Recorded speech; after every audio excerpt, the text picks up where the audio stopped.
Hey guys! Tonight we journey into the tangled vines of a tropical empyrean, empire that shaped nations, toppled governments, and quietly slid itself onto breakfast plates across the world. Headlines like, U.S. Marines land in Honduras again, or President deposed amid banana unrest, once flickered across newspapers not in fiction, but in cold type. And at the center of it all sat a single golden fruit. So, before you get comfortable, take a moment to like the video and subscribe to the Moonlight and Sleepless television channel, and I will deliver as you wish. Let me know in the comments what city you're listening from and what time it is right now. Now, dim the lights, and as the night stretches on, let's gently step into tonight's journey together. The banana is not native to the Americas. Its origins trace back thousands of years to Southeast Asia, Papua New Guinea, to be precise. There, it was first cultivated not as a sweet snack, but as a starchy, almost potato-like staple. From the steamy jungles of the East, the fruit migrated slowly through trade, until it eventually reached the Caribbean via European colonizers and enslaved Africans. And yet, no one could have predicted that this humble fruit would one day redraw borders, rewrite laws, and spark revolutions. By the late 1800s, something shifted. American entrepreneurs, sensing opportunity in the fertile lowlands of Central America, began buying up land cheap, abundant, and largely unregulated. But what really changed the game wasn't just agriculture. It was infrastructure. To export bananas, you needed ports, you needed ships, and, critically, you needed railroads to connect remote plantations to the coast. Enter a man named Minor Cooper Keitha, name most people forget, though his work still shapes modern Central America. Keith wasn't a banana man, not at first. He was a railroad contractor hired to build a line through the wilds of Costa Rica. The project was brutal. Thousands of workers died from malaria, yellow fever, and exhaustion. And the terrain was nearly impassable. But along the edges of that unfinished track, Keith planted banana trees, almost as a side project. What he discovered would change everything. Bananas loved the tropics, and even better, Americans loved bananas. Before this moment, the American public barely knew the fruit. But Keith began shipping small batches to New Orleans and New York. The reaction was immediate. The fruit was soft, sweet, easy to peel, and most importantly exotic without being threatening. Demand surged. And with that, the first whispers of what would become the banana empire began. Keith merged his transport and produce interests, eventually joining forces with the Boston Fruit Company to create the behemoth known as United Fruit Company in 1899. With plantations in Costa Rica, Guatemala, Honduras, and Colombia, United Fruit didn't just grow bananas. It controlled railroads, telegraphs, ports, customs officers, 7 presidents. The term Banana Republic was first coined around this timino as a joke, but as a genuine political descriptor. These were sovereign nations, in name only. In practice, their policies, elections, and even borders were often determined by American businessmen. And the banana, curiously, became the tool of empire. The fruit's biology played a role in this too. Unlike apples or peaches, bananas don't have a season. In tropical climates, they grow year-round. And once a tree bears fruit, it dies but not before sending out a new shoot. A perfect monoculture crop, reliable, predictable, scalable. But beneath this efficiency lay vulnerability. The most popular export banana of the early 20th century, the Gros Michel, was delicious and durable, but also genetically identical across all plantations. This made it highly susceptible to disease, particularly Panama disease, a fungal blight that would later devastate crops. Still, in these early years, the banana seemed unstoppable. American children learned to eat them at breakfast. Adults dipped them in cereal. Schools offered them as a healthy treat. Advertisements called them the ideal modern food. And no one asked where they came from or what was left behind in the steaming jungles where they grew. The story of how a tropical fruit came to shape the fate of nations had only just begun. But even now, historians still debate, was United Fruit simply a business responding to market demands, or a shadow government operating in foreign lands? As you'll see in the chapters ahead, the truth might be both. When the sun rises over the Caribbean lowlands of Costa Rica, mist still clings to the banana leaves like silk. The soil is dark and loamy, the air thick with the scent of wet foliage and steam. But beneath this tropical calm, a quiet transformation was underway, one that would forever change the economic and political future of an entire region. The story begins with a railroad. In the 1870s, Costa Rica's government, eager to modernize and connect the coffee-growing interior to the Caribbean port of Limon, signed an ambitious contract with an American contractor named Minor Cooper Keith. At the time, the interior highlands were the country's economic core, but transporting coffee overland to ships was slow and treacherous. Keith agreed to build the railway, but the project would nearly bankrupt the country. Jungle terrain, swamps, disease, and logistical chaos caused delay after delay. Thousands of workers died from malaria and yellow fever, and the government, unable to pay Keith in cash, compensated him in other ways. He received vast swaths of land along the railroad route and a 99-year lease to operate the rail line. With land in hand and labor at his disposal, Keith made a quiet pivot. He began planting banana trees along the rail linear not for beauty, but for profit. By the time the railway was completed in 1890, Keith was already exporting bananas to New Orleans. The experiment had worked. What began as a logistical afterthought soon overtook coffee as Costa Rica's top export. Keith's plantations expanded rapidly, and he wasn't alone. In the late 1800s and early 1900s, American investors, sentenced by fertile land and weak local governments, began snapping up thousands of acres throughout Central America. From Honduras to Guatemala to Panama, similar stories played out. Local elites sold land, foreign capital poured in, and banana plantations multiplied. Bananas weren't just good business. They were extraordinary business. A single tree bore fruit in less than a year. Once harvested, it required little processing. Thanks to refrigerated steamships, a banana plucked on a Tuesday could sit on a grocery shelf in Chicago by Monday. The profit margins were enormous. And it didn't take long before these companies, especially the United Fruit Company, realized they could also control the systems around the banana. They didn't just own the land. They owned the trains, the ports, the telegraph lines.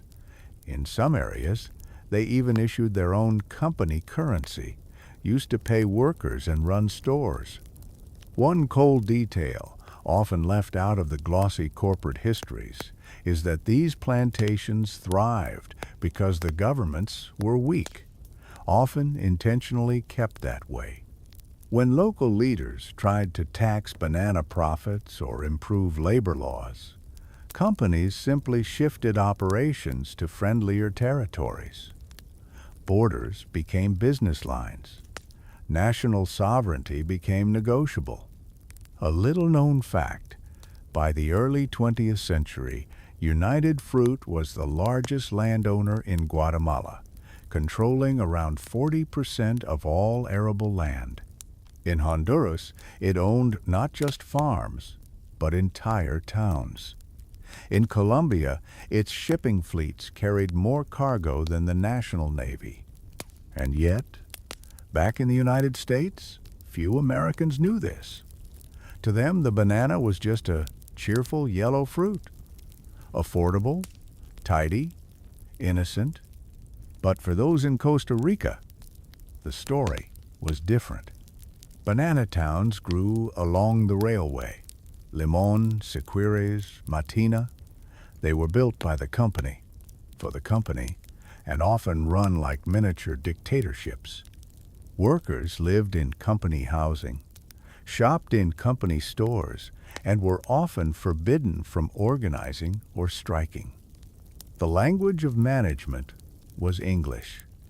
The laws, though nominally Costa Rican, bent under the weight of U.S. business interest. Still, the illusion held. Bananas became a symbol of tropical ease in American imagination, a taste of the exotic, sanitized and shipped in neat bunches. But to historians, this era represents the emergence of the Banana Republic model, where multinational corporations dictated terms to sovereign nations, with or without the blessing of elected leaders. Academic debate continues today about the long-term impact of these early concessions. Some scholars argue that the investment brought infrastructure and jobs. Others counter that it stunted local industry, hollowed out democratic institutions, and created economic dependencies that persist to this day. What's certain is this. In the early years of the banana boom, Costa Rica didn't just export fruit, it exported power, though not its own. The jungle gold of the banana had begun carving new paths not just through rainforest, but through the very idea of national independence. And all of it, born from a single rail line built through the swamp. In the humid dawn of the 20th century, as Central American railways snaked deeper into the jungle and refrigerated steamships cut through Caribbean waters, a single corporation stood poised to orchestrate a global transformation from tropical fruit to geopolitical force. That company was United Fruit.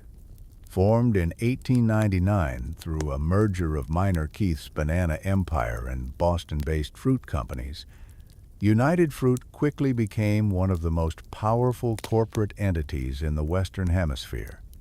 But it wasn't just a produce business.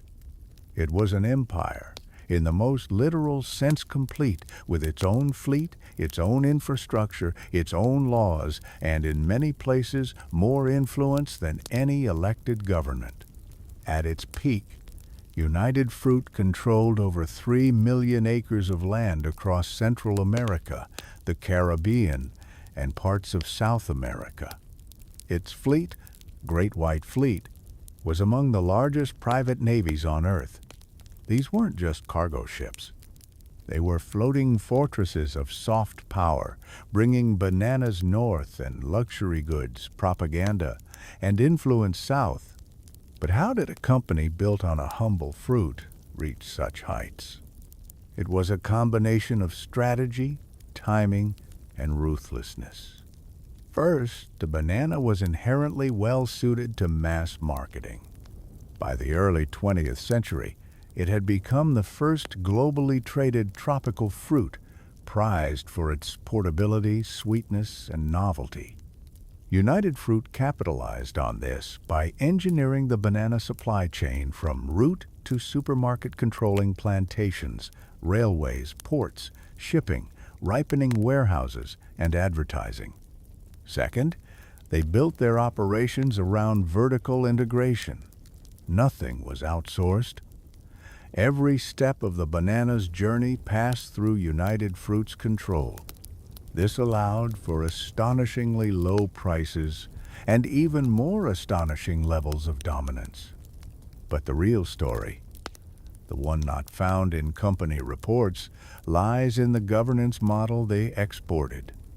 In countries like Honduras, Guatemala, and Nicaragua, United Fruit struck exclusive deals with governments desperate for investment. They offered railroads and ports in exchange for tax exemptions and land concessions. But once inside, they began operating like states within states. One example. In 1911, when political turmoil in Honduras threatened United Fruit's land holdings, U.S. officials, under the influence of company lobbyists, encouraged a change in leadership. The resulting coup installed a more favorable regime. Not long after, Honduras became known as the original Banana Republic. In these nations, United Fruit didn't just grow fruit, it built schools, hospitals, post offices. On the surface, this looked like progress.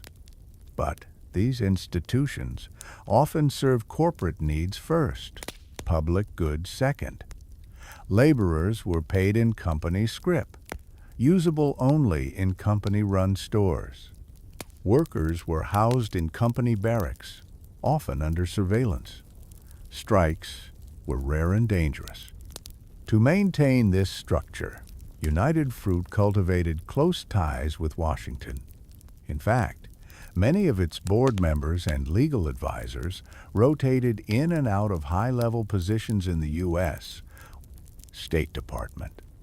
This banana diplomacy ensured that any threat to the company's profits could be reframed as a threat to American interests abroad. A little-known fact: United Fruit was among the first American corporations to use public relations as a strategic weapon. They hired Edward Bernays, the father of PR, to shape public opinion about banana sand, crucially about the company itself. Bernays launched national ad campaigns portraying bananas as the ultimate modern fruit: hygienic, energizing, child-friendly. At the same time, he carefully crafted a corporate image of United Fruit as a benevolent force in the tropics, civilizing, modernizing, uplifting. The reality on the ground, of course, was far more complicated. And yet, the strategy worked.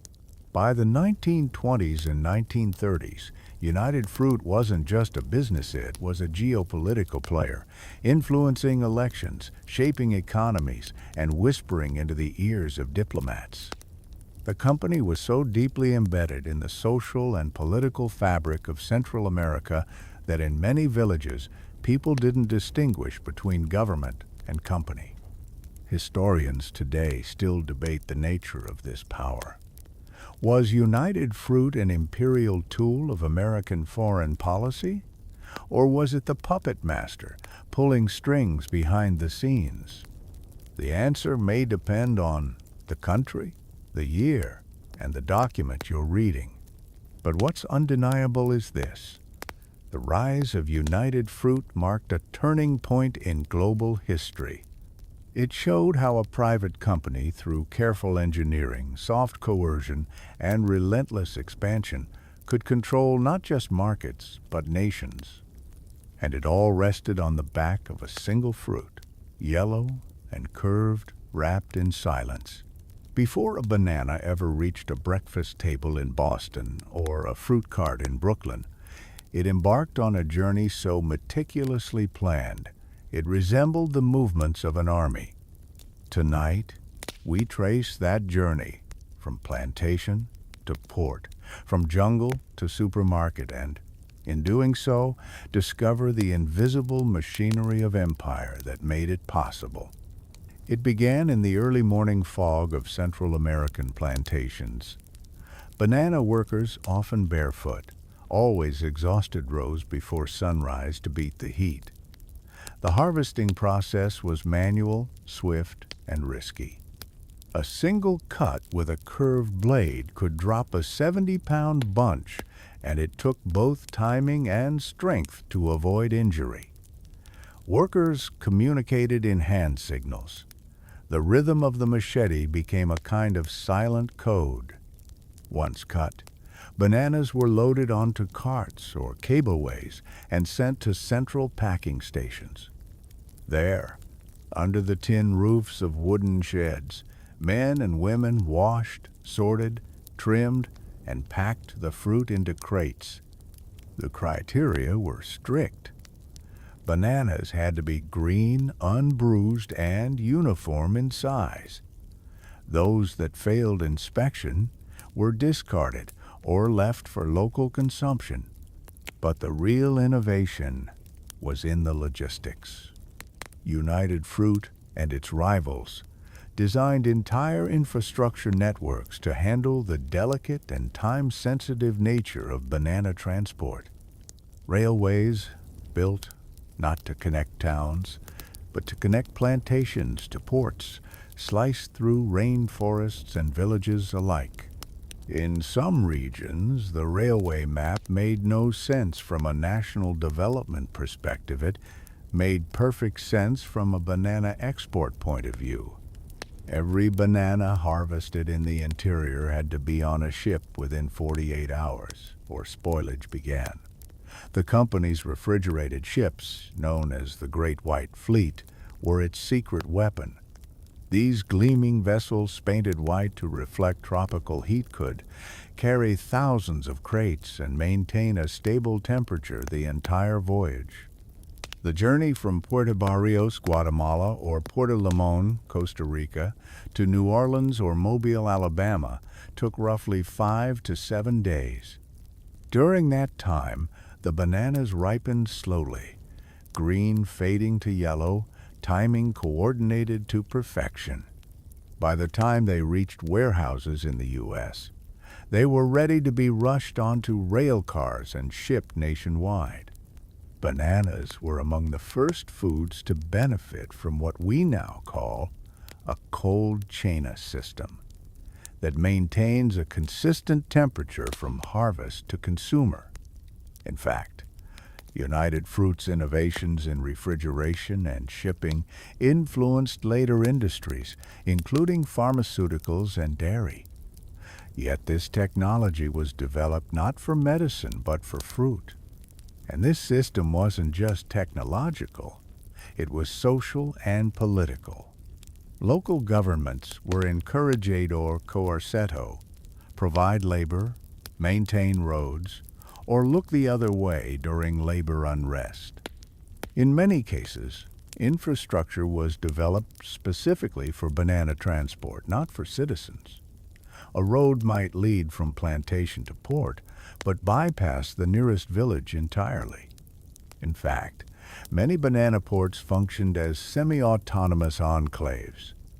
United Fruit often maintained its own customs officials, police forces, even postal systems.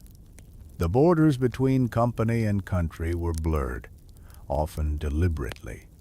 But there's a detail most histories skip over. Bananas require careful ripening after shipment. In the U.S., this led to the creation of ripening rooms, temperature-controlled warehouses where fruit could be gassed with ethylene to control color and softness. This allowed supermarkets to offer bananas at peak ripeness all year round, a marvel of modern logistics and, paradoxically, a symbol of controlled decay. The process was so precise that bananas could be tracked by week, by port, by farm. If a shipment failed to meet standards, company records could trace it back to the exact lot of land where it was grown. This was modern supply chain management decades before the term existed. And while this might seem like a triumph of progress, it came with a cost. Workers labored in harsh conditions, often exposed to pesticides and under constant surveillance. Labor strikes were crushed, sometimes violently. Environmental damage from monoculture farming practices mounted quietly over the years with little oversight. Yet back in American cities, none of this was visible. The banana sat in its bolliello, neat, friendly. Few consumers thought about the miles it traveled, the infrastructure it required, or the system of power that made it cheap and ever-present. Fewer still imagined the ports built just for it, the trains that ran only for it, or the countries reshaped around its needs. The banana was, in many ways, the first truly modern fruit engineered, transported, marketed, and consumed on a global scale. But unlike wheat or rice, it came from outside the United States, making it both exotic and entirely controlled. A fruit of the tropics, managed by northern hands. In that way, every bite was political, though few ever knew it. In quiet diplomatic offices and on dusty airstrips surrounded by banana fields, the fruit trade began to wear the thin mask of neutrality. But behind that mask lay something far more turbulent, a system of soft imperialism backed by hard power. Tonight, we explore how the banana came not only with trains and ships, but with soldiers and coups. This chapter of the Banana Empire begins with a gun. By the early 1900s, the United States was deeply invested economically and politically. The stability of banana exporting nations. But stability, as defined by Washington and United Fruit, often meant a government willing to prioritize foreign interests over local autonomy. When that balance was threatened, the response was rarely subtle. One of the earliest examples came in Honduras, a nation so intertwined with banana companies that it earned the dubious distinction of being the first true banana republic. Between 1903 and 1925, U.S. Marines landed in Honduras 7 times each time to protect American business interests during civil unrest or political transition. In fact, United Fruit had so much leverage over Honduran politics that presidents were sometimes selected or removed with quiet approval from company executives. Land concessions, tax exemptions, and labor regulations were often shaped more in Boston boardrooms than in Tegucigalpa. But Honduras wasn't alone. In Nicaragua, the U.S. military occupied the country almost continuously between 1912 and 1933. Though bananas weren't the only reason, the logic of intervention was the same. Protect commercial interests, enforce loan payments, and ensure order in the region. What made this possible was the rising ideology of the time gunboat diplomacy. If diplomacy failed, a cruiser or a troop transport would appear offshore, ready to land Marines or threaten bombardment. And if even that failed, covert support for coups became an acceptable option. But these weren't chaotic operations. They were often executed with surgical precision, sometimes with the help of the very banana companies being protected. Here's a little-known episode. In 1911, U.S. mercenaries, allegedly funded in part by private business interests, helped overthrow Nicaraguan President José Santos Zelaya. His crime? Attempting to limit foreign land ownership and assert greater national control over exports.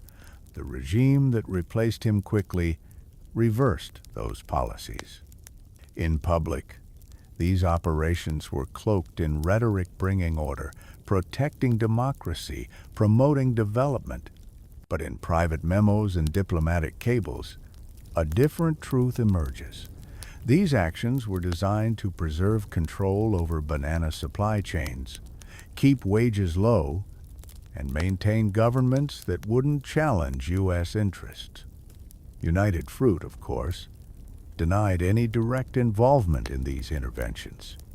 But their influence was so pervasive that in countries like Guatemala, company officials sometimes drafted parts of labor legislation or influenced cabinet appointments. Academic debate continues over the exact relationship between United Fruit and U.S. foreign policy. Some historians argue that the State Department acted independently, motivated by Cold War fears or strategic interests. Others point to the revolving door between company leadership and diplomatic post-acquired entanglement of profit and power. And the numbers don't lie. Between 1,900 and 1,930, U.S. military forces landed in Latin America more than 30 times. While not every intervention was linked to bananas, many were rooted in the same logic. Safeguard foreign investment, protect American lives and property, and keep friendly governments in place. But perhaps the most tragic irony is this. The regions most frequently invaded were also the least developed in the long run. Despite promises of modernization, the banana model often extracted wealth without reinvesting it. Railroads led to ports, not cities. Schools and hospitals were built for company towns, not for national populations. The result? Decades of economic dependency, fragile institutions, and a political landscape that bent around the needs of a single fruit. Even today, scholars disagree on whether to define this as colonialism. The flags didn't change. The countries remained nominally independent, but in practice, power lay elsewhere in boardrooms, in shipping manifests, in Washington briefings delivered over coffee and maps of plantation regions. And amid all this, the banana moved silently, efficiently, untouched by the chaos it so often caused. It's no wonder that historians studying this period call the banana the quietest empire ever built. And it was just getting started. By the roaring 1920s, the banana had become a fixture of the American kitchen, bright yellow, neatly stacked in markets, cheap, cheerful, and available year-round. It was no longer a novelty from the tropics. It was now as common as toast or coffee, and that familiarity masked a booming global machine working ceaselessly to meet demand. This was the era of the Great Banana Boom. What had begun with a few scattered plantations and steamships had now become a fully matured commercial empire. United Fruit, along with its smaller competitors like Standard Fruit, had perfected the logistics of fruit production and international shipping.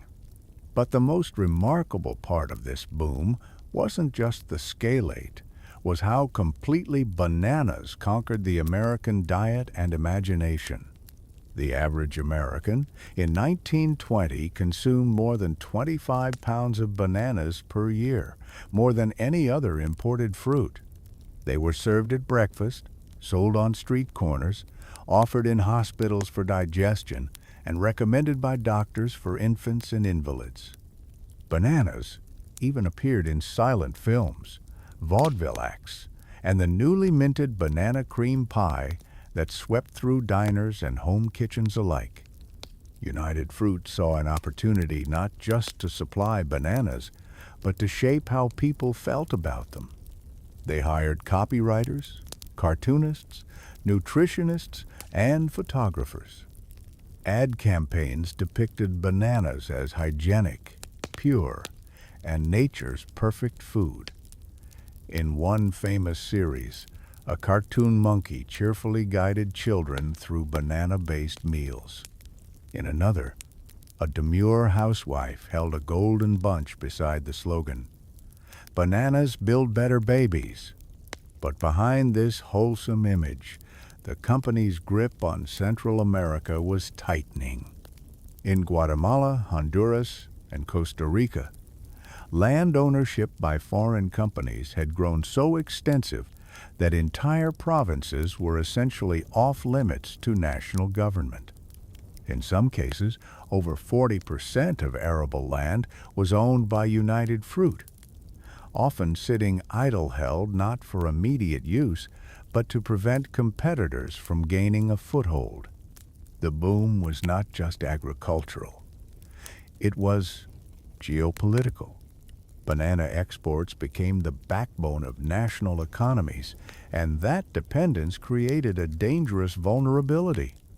A shift in demand, a fungus outbreak, a shipping disruption.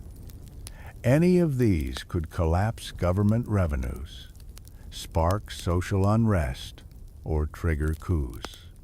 In fact, many of the banana republics had no real economic plan beyond export agriculture. Industrialization was slow, education systems underfunded, and democratic institutions weak. But as long as bananas flowed north and dollars flowed south, the system held. Until it didn't. A key inflection point came with the spread of Panama disease soil-borne fungus that ravaged the dominant Gros Michel banana variety. Since plantations across Central America were planted with near-identical clones, the disease spread like wildfire. By the mid-1920s, losses were staggering.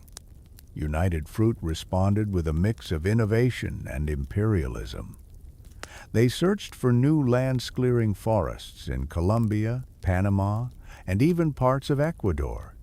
The company shifted its focus further south, moving operations from regions already ravaged by disease to untouched rainforests and river valleys.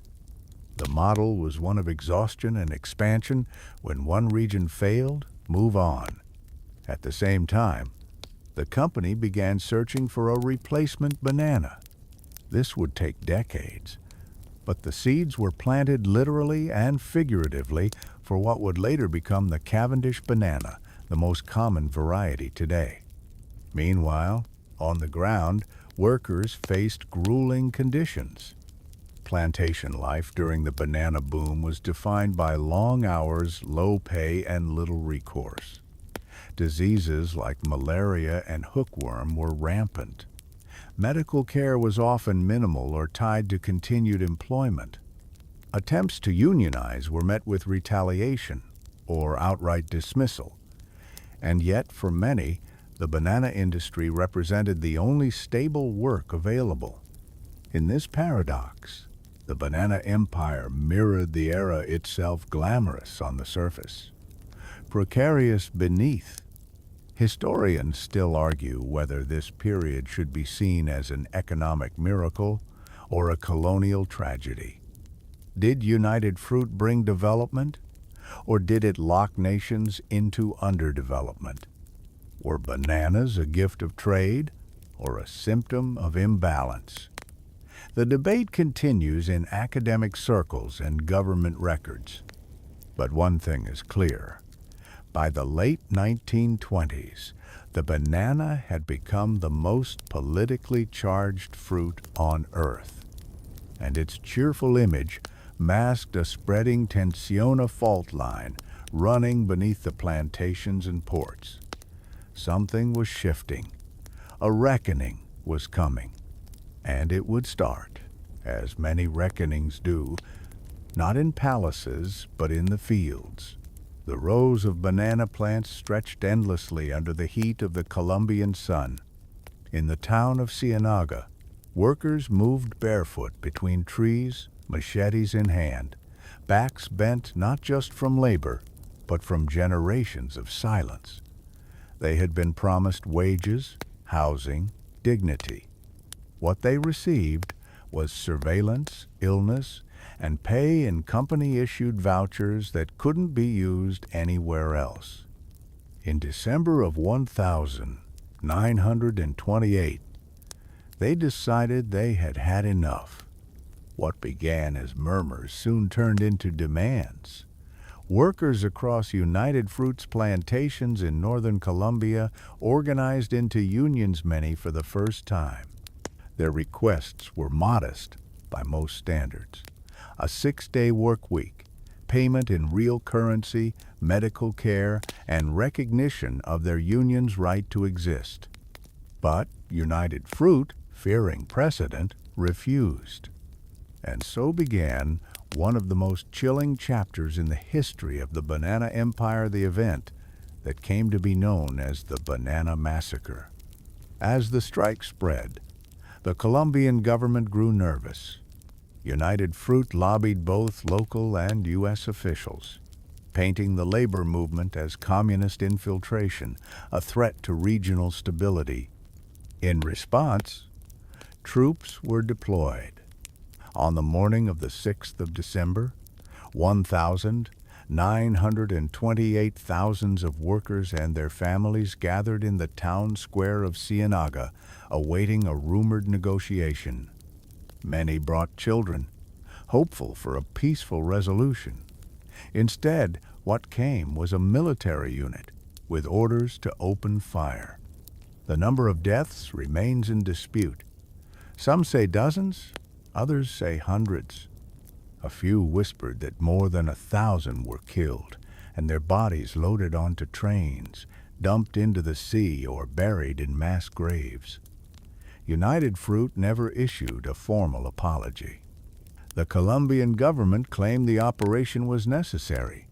The U.S. State Department filed quiet reports praising the restoration of order. And yet, in coffee shops and kitchens, stories spread.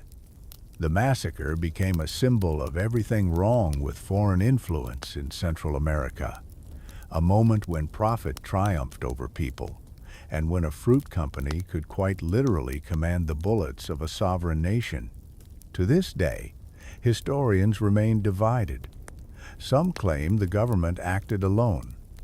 Others argue United Fruit orchestrated the suppression behind closed doors. Documents remain incomplete. Testimonies were lost. But the memory lives on. Perhaps the most haunting aspect is how quickly life returned to normal. Trains resumed, plantations reopened, bananas kept moving north. In New York and Boston, few people ever heard of the massacre. Those who did might have read a 2-paragraph summary on page 6 of a Sunday paper. But in Latin America, the event burned deep into cultural memory. It inspired Gabriel Garcia Marquez, who based scenes in 100 Years of Solitude on it. For activists and intellectuals, it became proof that capitalism unchecked could become violence disguised as business. And yet, even as tragedy struck, the banana empire rolled on. The massacre did not end United Fruit's power. If anything, it demonstrated its reach. In the years that followed, labor unrest became more tightly controlled. New tactics were deployed, not bullets, but blacklists. Not soldiers, but silent firings and reassignments. Surveillance improved. So did company propaganda. A little-known detail. After the massacre, United Fruit launched a charm offensive in the U.S., using its PR network to reinforce the banana's image as wholesome and apolitical. Ads showed smiling families and perfect fruit, never mentioning the bodies left behind in a Colombian square. And still, the fruit sold. It remained 10 cents a bunch. For many modern consumers, It's hard to imagine a banana as a symbol of violence, rebellion, and corporate impunity.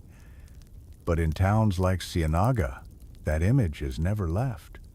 Every December, locals still gather to commemorate the fallen. Flowers are laid, names are spoken, silence is observed. And in that silence lies a question that still echoes in academic halls and oral histories. Can a fruit be innocent if its path to your plate was paved with blood? By the early 1930s, the banana was still king, but its image had taken a few bruises. The labor unrest in Colombia, the growing awareness of corporate overreach, and the whispers of state-sanctioned violence had left a subtle mark. United Fruit needed to reassert control not just over plantations and governments, but over public perception. So they turned to something new: public relations. Enter Edward Bernays, a name still studied in universities today. He was the nephew of Sigmund Freud and is often called the father of modern PR. What Bernays brought to United Fruit was not just messaging, but psychology, the ability to shape belief, bend emotion, and control narrative.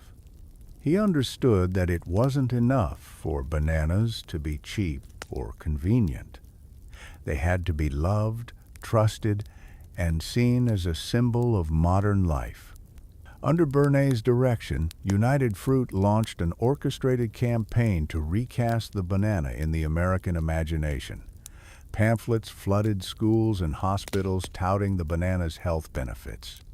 Magazines featured spreads on the tropical marvel that could power athletes and nourish babies.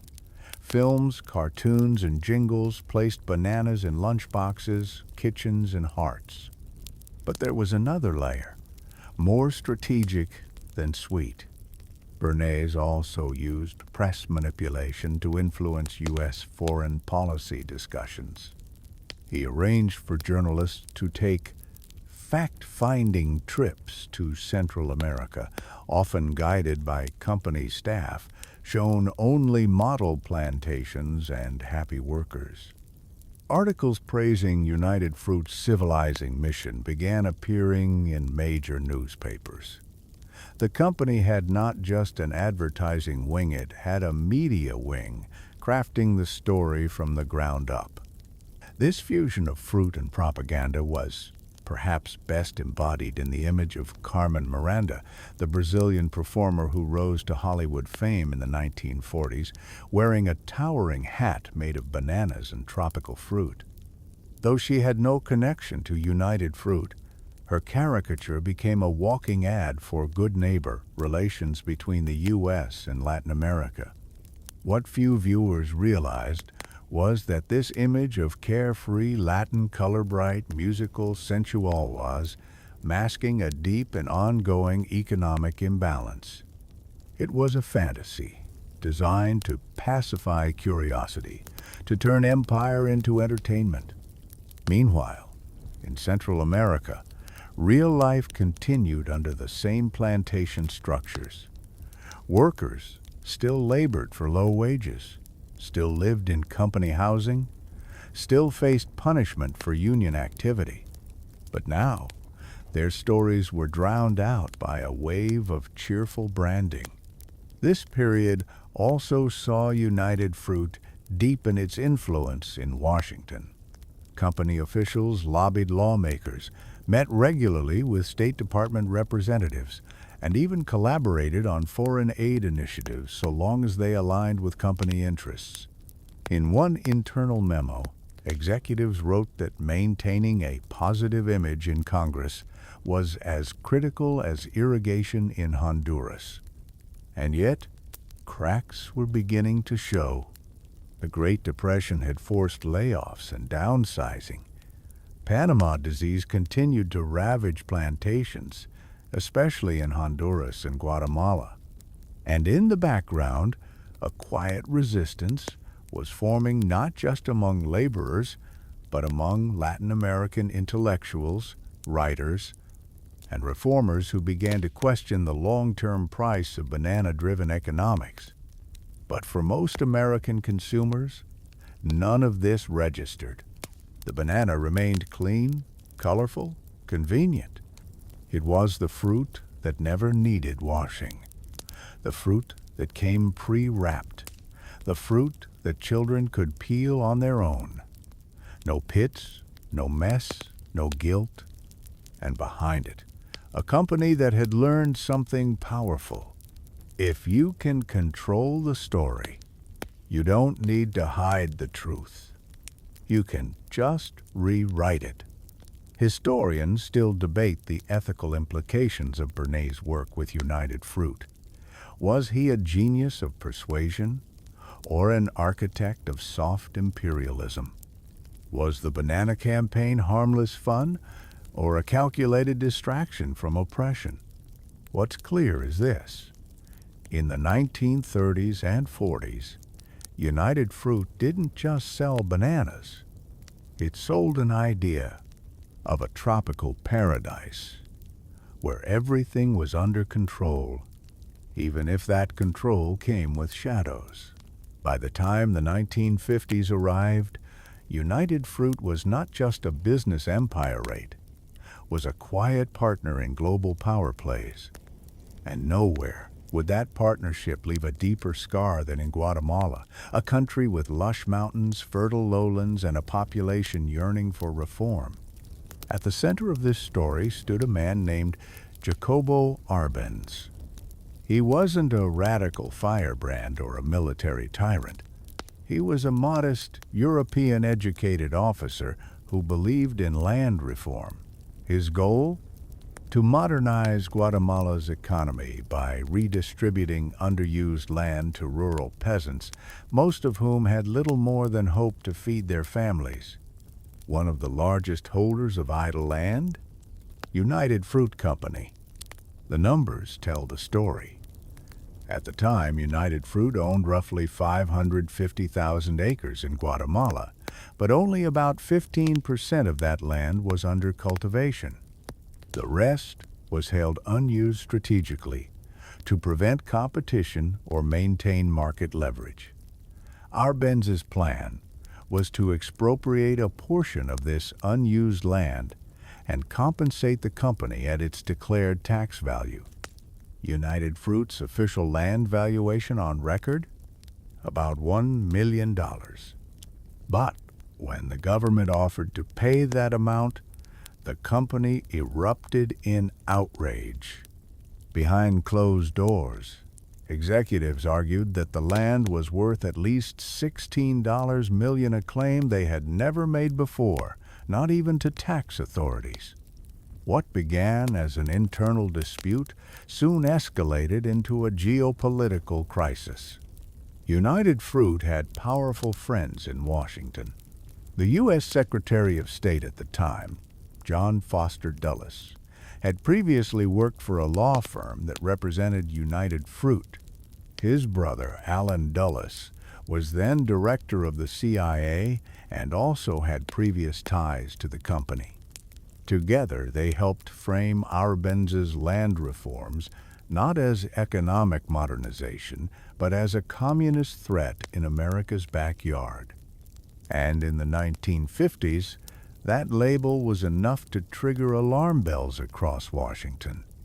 Despite no evidence that Arbenz was a Soviet puppet, and despite the fact that Guatemala had democratic elections, a covert operation was greenlit. The CIA dubbed it Operation PBSUCS, a name that belied its devastating impact.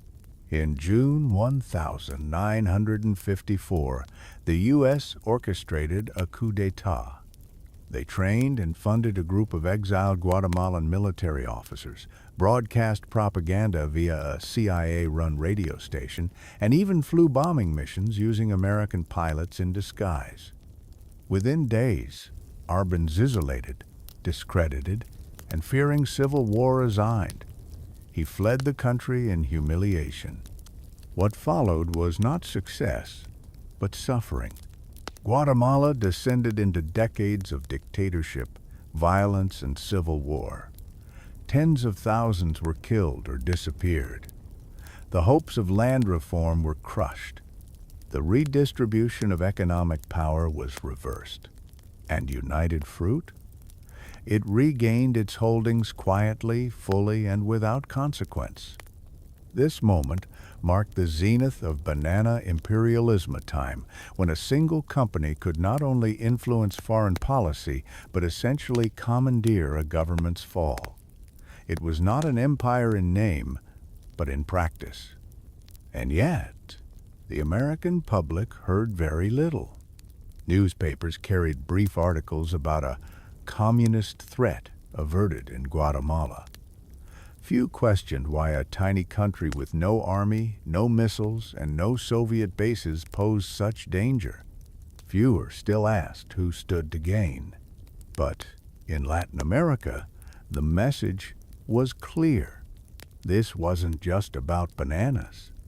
It was about sovereignty, dignity, and the chilling realization that economic ambition could become military intervention in a matter of days. Academic debate still surrounds the Arbenz coup. Some argue that in Cold War terms, Washington acted to prevent Soviet encroachment.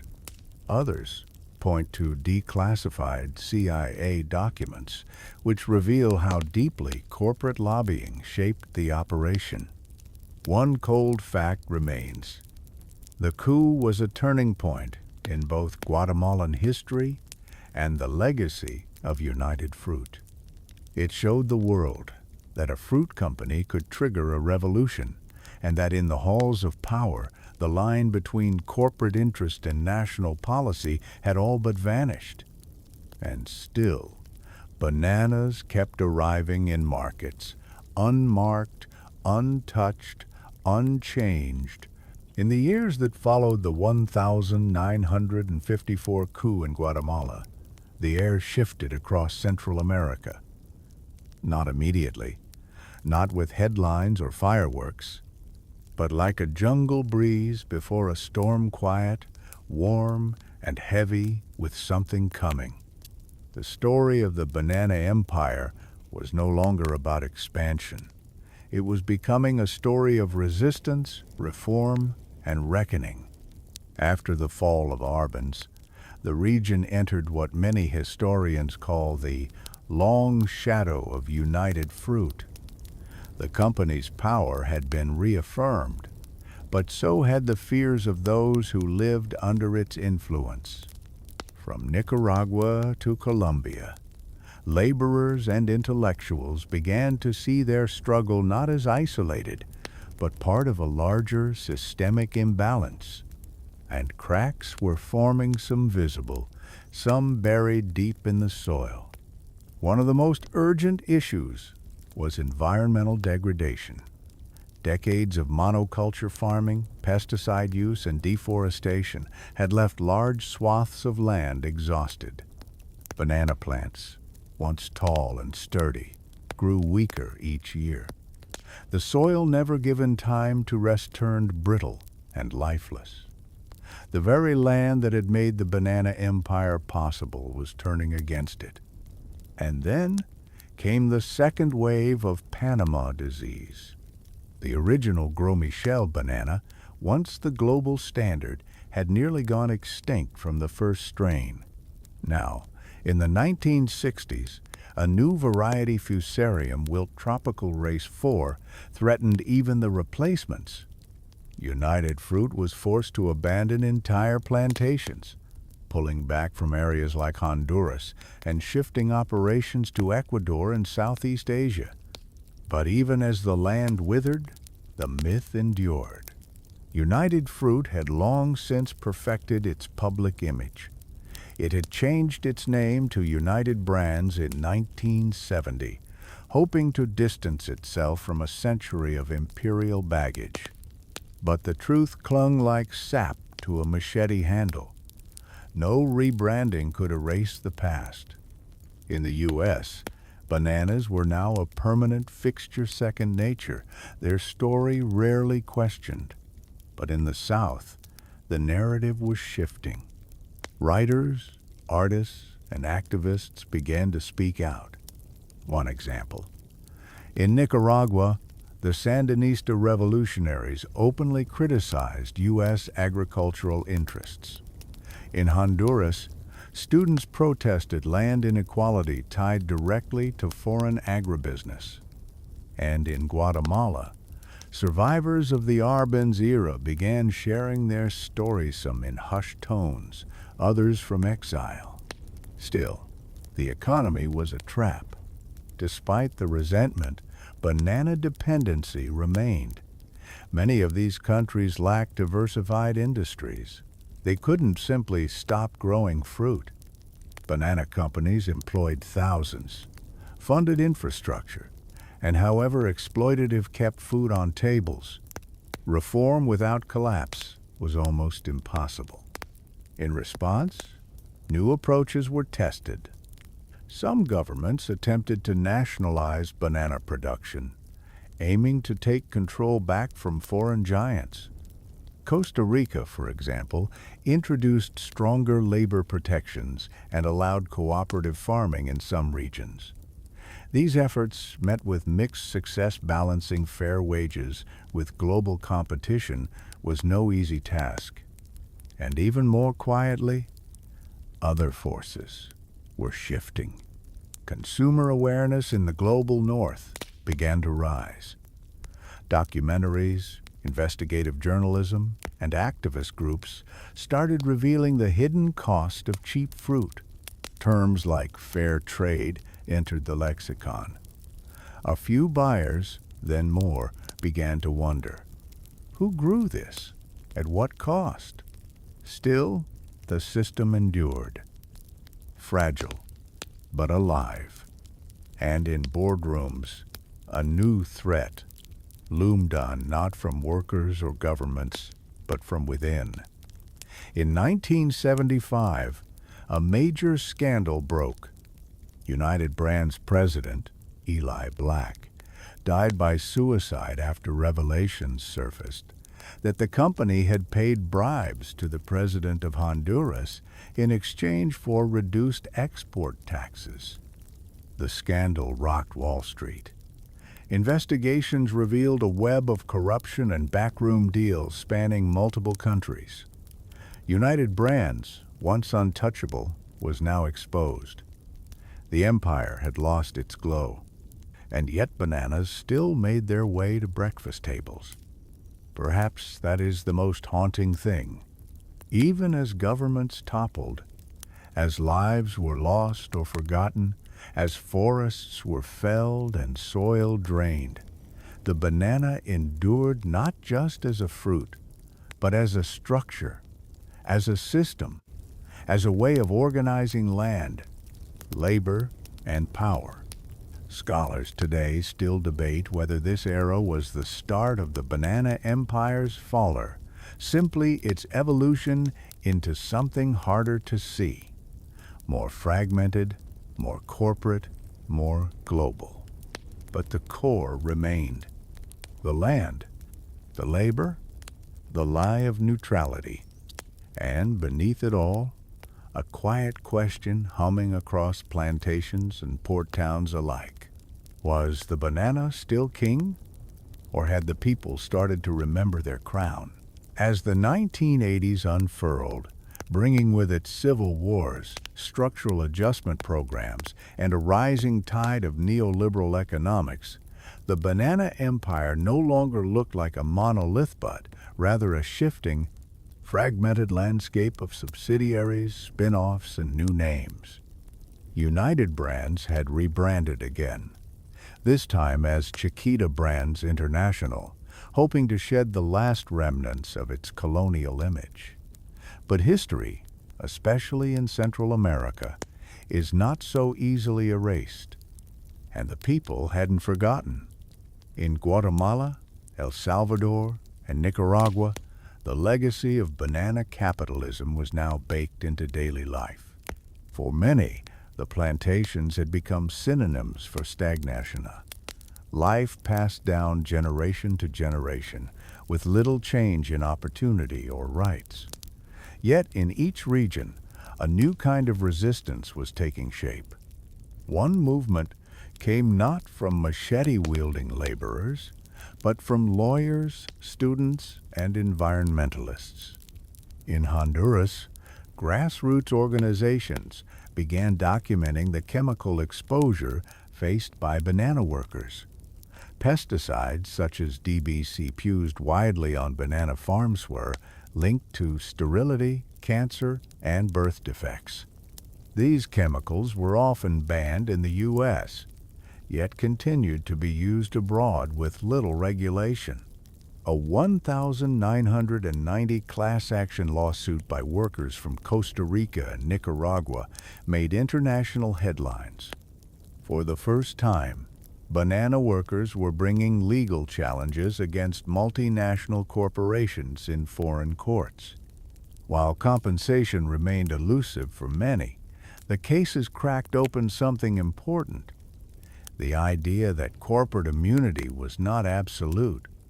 And then there were the unions. After decades of suppression, banana workers in countries like Costa Rica began organizing with renewed strength. One particularly symbolic event occurred in 1984 when workers at a Chiquita plantation staged a mass walkout, demanding better wages, safe working conditions, and recognition of their union. The company responded not with violence, but with illegal siege-suing organizers, challenging contracts, and quietly closing certain farms to avoid confrontation. It was a new era of labor conflict, not as overt, but just as consequential. Meanwhile, in boardrooms and trade conferences, a different conversation was unfolding. The banana wars of the 1990s weren't fought with guns, but with tariffs, quotas, and trade disputes. When the European Union gave trade advantages to banana producers in its former colonies, mainly in the Caribbean Chiquita, and other U.S.-based multinationals cried foul, the United States brought the matter before the World Trade Organization. What followed was a decade-long legal battle over banana pricing, market access, and trade fairness. At stake was more than fruit. It was about who had the right to profit from global agriculture. And the Caribbean, already struggling economically, lost ground. Many of its smaller producers couldn't compete with the scale and infrastructure of Central American giants backed by U.S. corporations. Historians still debate the meaning of the banana wars. Some see them as a symptom of post-colonial imbalance, old empires, replaced by new corporate alliances. Others view them as a necessary reckoning in a globalizing world. But here's a detail most people miss. While the world argued about tariffs, banana plantations were quietly relocating. Africa, the Philippines, and parts of Southeast Asia began to emerge as new centers of banana production. Labor was cheaper, regulations looser, and environmental oversight minimal. Chiquita, Dole, and Del Monte diversified their sourcing, reducing reliance on any single region. In effect, the banana empire had become transnational, harder to trace, more difficult to hold accountable. And for the consumer, almost nothing changed. The bananas in grocery stores remained 19 cents per pound.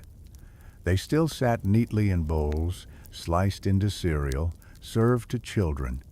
There were no labels that read, "Made with deforestation," or "Harvested under legal duress."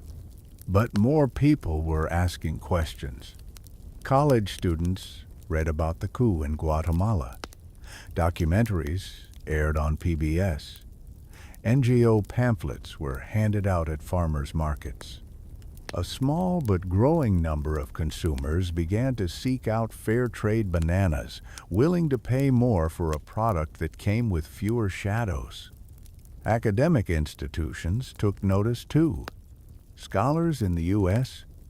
and Latin America began building a new historical narrative that no longer framed the banana story as corporate success, but as a case study in economic imperialism, propaganda, and resistance. And through all this, the banana held its shape smooth, bright, familiar, but beneath the peel, the story had changed. It was no longer about just what we eat. It was about what we ignore in order to keep eating it. By the turn of the 21st century, the banana empire had become a study in contradictions still globally dominant, yet increasingly fragile. It had weathered revolutions, scandals, lawsuits, and even wars. And yet, it remained an unshakable fixture of supermarket shelves. But beneath this illusion of stability, a new crisis was ripening in silence. Not political this time, not even economic, biological. The banana we all know today, the Cavendish, was not nature's choice, but a human-designed compromise, selected in the mid-20th century after the original Gros Michel variety fell to Panama disease. Cavendish wasn't as flavorful, nor as hardy, but it had one key trait: resistance to that first fungal strain. But nature adapts. And by the early 2000s, a new strain of the disease emerged, Tropical Race 4. Unlike its predecessor, this version had no known cure, no effective containment strategy, and no chemical defense. And the Cavendish, being a clone, offered no genetic resistance. Every plant from every plantation was essentially the same organism, making the entire global supply vulnerable to collapse. Scientists compared it to a ticking time bomb. In the early years, the outbreak was limited to Southeast Asia. Plantations in Taiwan, Indonesia, and the Philippines began reporting entire fields withering. Roots decayed, leaves curled and yellowed. Fruit turned black before harvest. Once soil was infected, it could not be used again for decades. Chiquita, Dole, and other major players watched nervously. But the response was cautious, almost muted. Why? Because bananas are not grown from seeds, they're cloned from cuttings. Replacing the Cavendish would mean replacing an entire system: ripening centers, shipping schedules, packaging machines, even consumer habits. There was also the question of taste. Consumers had come to associate the Cavendish with banana flavor. Any new variety would require global palate retraining, an unthinkable marketing challenge. So companies did what the banana empire had always done in the face of crisis. They bought time. Research funds were funneled into labs.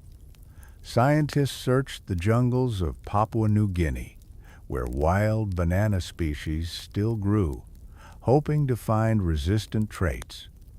Geneticists experimented with CRISPR. Botanists crossed hybrids, hoping for a miracle: a banana that tasted like Cavendish but could survive Tropical Race 4. But progress was slow, and the disease kept spreading quietly, inexorably. By 2019, it had reached Latin America. Colombia confirmed the presence of Tropical Race 4 in its northern regions, sending shockwaves through the industry. Emergency quarantines were declared. Security checkpoints were established on rural roads. Workers were ordered to sterilize boots, tools, even vehicle tires. But the fungus travels not just on soil, but on air, insects, and water. As one scientist said, We are not fighting a pest. We are fighting time. Meanwhile, climate change began exacerbating the problem. Rising temperatures altered rainfall patterns. Floods created conditions ripe for disease. Droughts weakened already stressed plants. Some plantations saw yields drop by 30–40%, not just from fungus, but from a combination of environmental fatigue and human overreach. But there was something else spreading too. Awareness. For the first time, major news outlets began reporting on the fragility of the global banana supply. Documentaries were streamed. Investigative podcasts emerged. People who had never set foot in a plantation were now asking, will bananas go extinct? Of course, extinction is unlikely. Bananas will continue to exist in some form somewhere.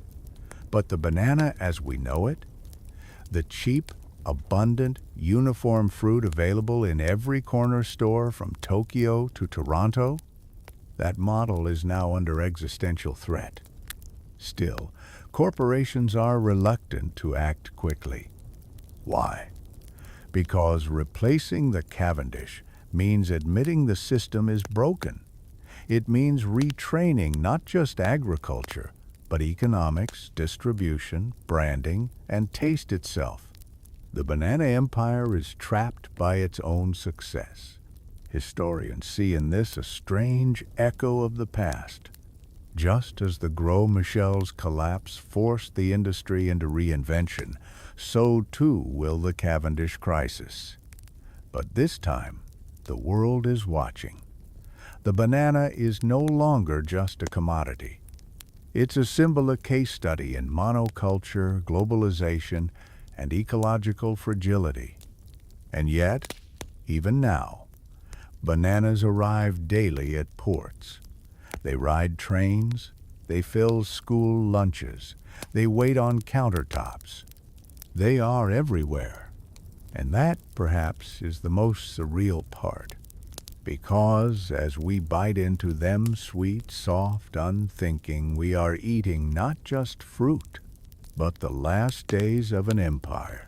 In a quiet lab in Leuven, Belgium, a banana sits not on a plate, but in a petri dish its cells suspended in a nutrient gel under observation. Nearby, researchers hunch over microscopes, sequencing genomes, studying mutations, and asking a single stubborn question. Can we build a better banana before the current one disappears?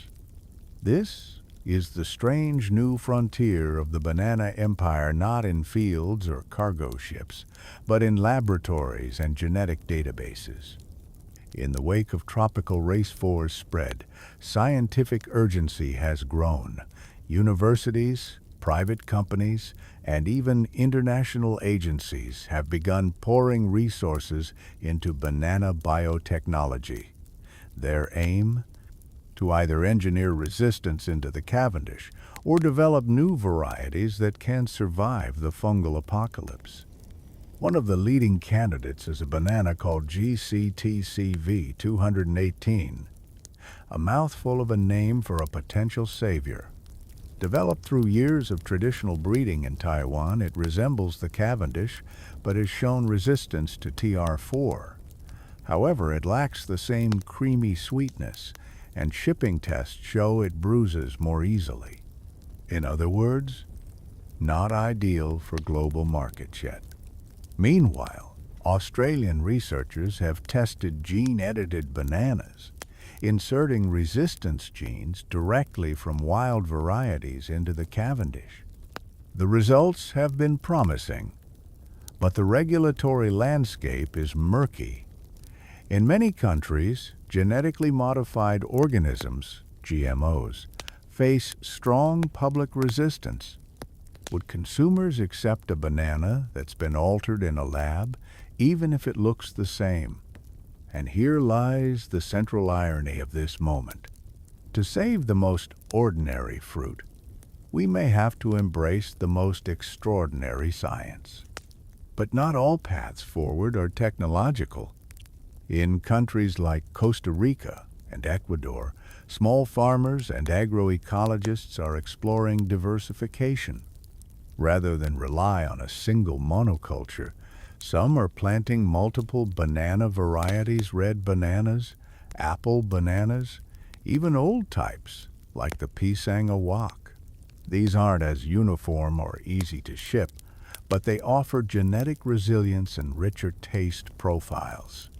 It's a return to what banana cultivation once was: diverse, regional, adaptive. Still, this approach has limits. Supermarkets and distribution networks are built for predictability. The banana aisle demands one shape, one size, one flavor. Breaking that mold requires more than farmers. It demands consumer participation, a willingness to trade convenience for sustainability. And that brings us to another key evolution of the banana empire: the rise of the conscious consumer. In the past, banana companies operated in the shadows. Today, shoppers ask more questions. They look for fair trade or Rainforest Alliance stickers. They Google plantation conditions. They read packaging. Some even switch to bananas grown locally where possible, even if they cost more. It's not a mass movement yet, but it is a growing one, and companies are responding. Chiquita has invested in sustainability initiatives, publishing environmental targets and social impact reports. Dole has pledged carbon neutrality by 2030. These efforts are commendable, but critics argue they fall short of addressing the core structural problems: worker exploitation, land grabs, and reliance on single varieties. Historians today are reflecting on what the banana has become: no just a product, but a lens. Through it, we see the deep interplay between agriculture, colonialism, globalization, and resistance. What began as a tropical curiosity became a mirror held up to the modern world, a world that prizes abundance over diversity, speed over sustainability, and cheapness over justice. But the banana also shows us what's possible when we look closer. When we trace its journey from soil to shelf, from plantation to podcast, we see something extraordinary, a history hiding in plain sight. It's no longer just about what's grown. It's about how we grow it, who benefits, and who decides. In this age of climate anxiety and shifting economies, the banana story is a quiet call to think deeper about the everyday things we take for granted. And in labs, on farms, in classrooms, and kitchen tables, people are beginning to answer that call. So the question now isn't just, will the banana survive? But, what kind of future are we growing with it? The story of the banana is, in many ways, the story of how we structure the world. Who eats, who works, who profits, and who disappears from the narrative. And as we near the present day, the banana no longer feels like a symbol of innocence. It feels more like a case study, one that is still unfolding. In the 2020s, we find ourselves at a curious moment. Bananas are still one of the most consumed fruits in the world, with over 100 billion eaten annually. They remain a staple food for many and a cheap luxury for others. But behind that simplicity lies a dizzying complexity. One of the clearest changes in recent years has been the rise of banana transparency. Digital tools now allow consumers to scan QR codes on their produce, revealing what farm the fruit came from, what chemicals were used, and even which company shipped it. Some brands have even begun profiling their farmers, putting names and faces to what used to be invisible labor. It's part of a larger shift, what some call the decolonization of the supply chain. For over a century, banana production operated on a model where the global South grew and the global North consumed, with value flowing in one direction.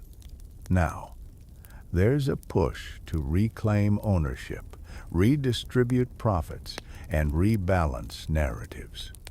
Cooperatives in Ecuador, for instance, have started exporting bananas directly, bypassing traditional middlemen. In Colombia, smallholder farmers are banding together to demand better terms from buyers, even as multinational pressure remains fierce. In parts of Africa and India, localized banana economies are emerging not just for export, but for self-reliance and food security. Meanwhile, in media and culture, bananas are being re-examined. New documentaries, like Banana Land and the Price of Fruit, give voice to workers, whistleblowers, and economists. Museum exhibits and university courses now include banana history as part of broader discussions about neocolonialism, labor, and environmental justice. And surprisingly, bananas have even entered the world of art and activism. In 2019, a banana duct taped to a wall by artist Maurizio Catalan sold for $120,000 at Art Basel, instantly becoming a meme and a critique of consumerism. It was absurd. Yes, but it also forced people to think, what is the value of a banana? And what does it mean to take a fruit so tied to struggle and turn it into a symbol of elite detachment? Some found the stunt distasteful. Others saw it as the perfect metaphor.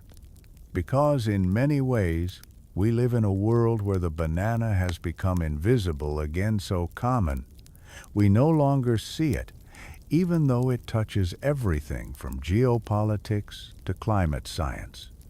And yet, not all is cynical. There are reasons for cautious hope. In Honduras, new generations of farmers are being trained in regenerative agriculture, moving away from chemical-intensive monocultures. In Costa Rica, environmental protections around banana farms have expanded, preserving river ecosystems and improving soil health. In the Philippines, disease-resistant banana varieties are being tested not by corporations, but by public agricultural institutes designed for local benefit rather than global export. Even in the classroom, children are learning the banana story differently, no longer just as a snack, but as a symbol. They're taught to ask where it came from, who grew it, who packed it, and why those answers matter.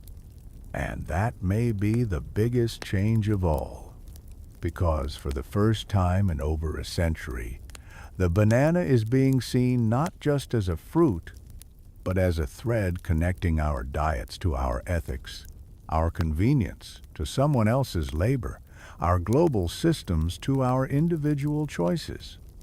Academics still debate what the end of the banana empire might look like.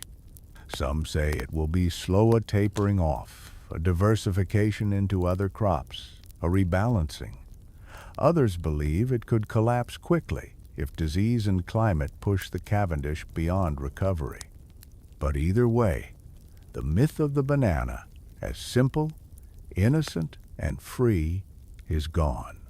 What we're left with is something more complicated, but also more honest, more human, and maybe, just maybe, more hopeful. Because if even a banana fruit with no voice, no history in our textbooks, no place on our maps can reveal so much about the world we've built, then perhaps there's still time to rebuild it. In the final stretch of this story, the banana rests quietly in your kitchen, yellowing slowly, speckled with time. To you, it's a snack, a smoothie ingredient, something easily forgotten. But tonight, as we reach the end of the banana empire's journey, that soft fruit tells a harder tale, one of resilience, extraction, and reinvention. To understand where we stand now, we must look not at corporations, but at people. In the regions once wholly dependent on banana exports, local voices are beginning to reclaim the narrative. Indigenous communities, whose lands were often cleared for plantations, are pushing back against both corporate expansion and government deals. In places like Panama and Guatemala, legal battles over land rights have surged, some won, many ongoing. One lesser-known story. In 2021, a coalition of banana workers and environmentalists in Ecuador successfully blocked a planned expansion by a multinational grower. Their argument wasn't framed around ideology or trade. It was simple. This land needs to heal. The court agreed. Meanwhile, in academic circles, the banana has become more than a case study. It's now a metaphorical way to teach students about intersectionality, the overlapping systems of power, economics, labor, and ecology that shape our global lives. Some schools have even renamed economics units from Fruit to Empire, where students learn supply chains not through oil or tech, but through bananas. And here's something strange but beautiful. Banana songs. In Colombia, musicians have written ballads for the fallen workers of the 1928 Massacre.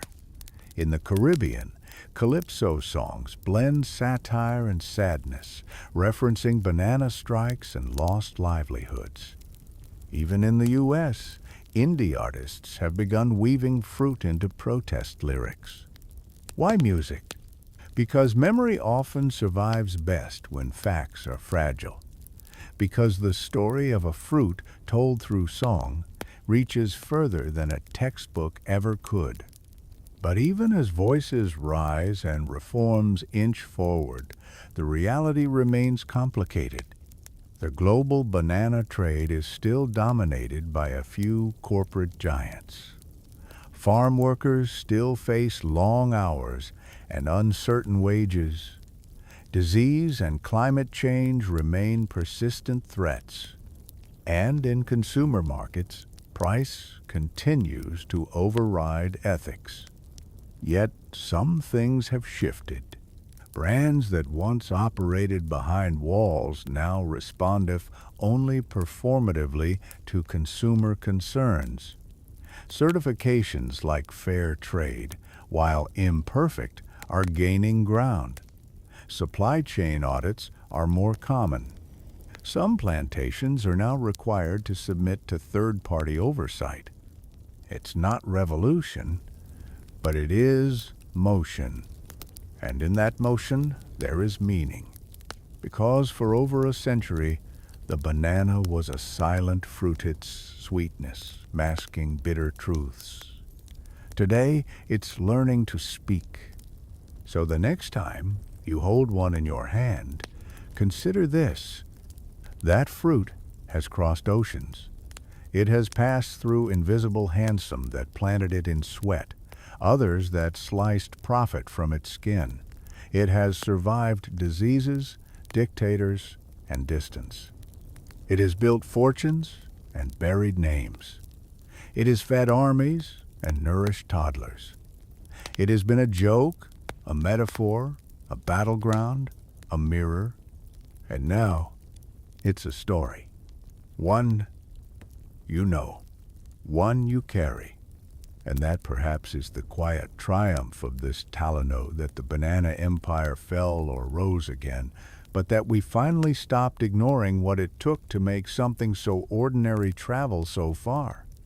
And now, as you lie back, your breath slow, your room hushed, your thoughts gently drifting, let the journey settle into you. The ships, the steam, the fields, the silent hands, they are distant now, like echoes across water, like warm wind over green plantations long asleep. Let the stories blur. Let the fruit fade. Let the hum of history soften into the rhythm of your breath. Because in this quiet moment, you are far from markets and empires. You are where stories rest, where the past unspools not in noise, but in dreams. Sleep well, sweet traveler, and remember, even the smallest fruit can carry the weight of the world.